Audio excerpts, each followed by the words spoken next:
Last attempt at this video, I ran overtime and I just kind of stopped recording. So, anyways, just want to talk about the phases I've seen in my uh, no PMO journey. See, my first documented, well, I actually didn't document this one streak, but it was kind of like when I was leading into the whole starting to actually document things and have a record and be disciplined about it.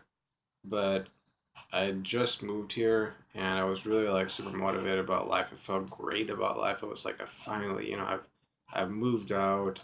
I've got my own place. I'm going to a good school. I'm getting there, and because I was feeling like that, I was able to get through 21 days without, any PMO. But then it's like this stress built up and then like just it was almost like I felt overloaded by energy, like my energy levels just kind of shot through the roof and I didn't really know what to do with it at that point. I mean, I didn't have an exercise routine down.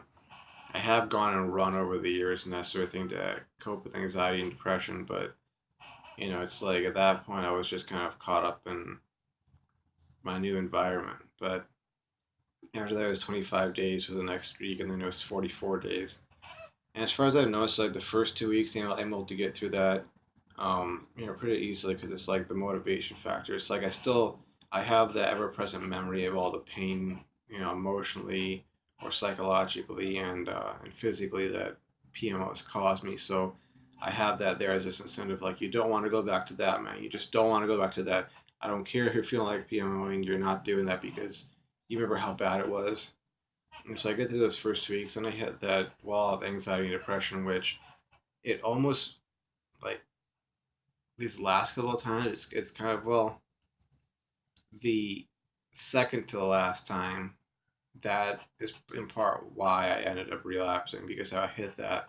I got a few days in, and then it was just like, oh screw this, I'm done, and then of course binged for a bit, so many days or whatever, and then I was kind of on and off. It wasn't like every single day I was binging, and then I started again. But it was like, I went through that sort of phase, and then I came back, and I was like, screw it.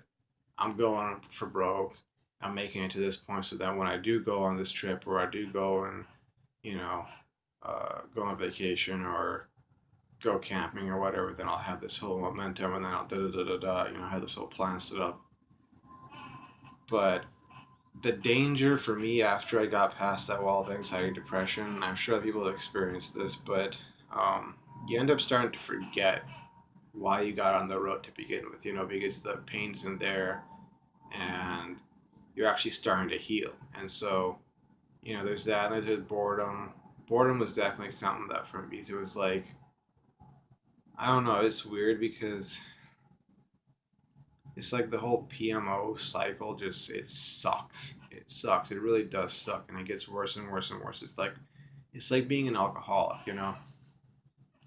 You might have your few good memories of oh that time I got wasted and I did all these things and I said all this stuff and oh you remember that da da da da and remember that one weekend but then you have all the other things that happen the hangovers and the heck, the lack of memories if you blacked out or the fights you got into, waking up the next morning and you know you're you're in conflict with someone because something you said or did the night before. And I've never been drunk. I've never been an alcoholic and or touching that kind of stuff. But you got people in my family or in my life that have been in my like social circle who are like that, and of course I eventually had to either drop them or distance myself from them because of how they were, with regards to that, which is, you know,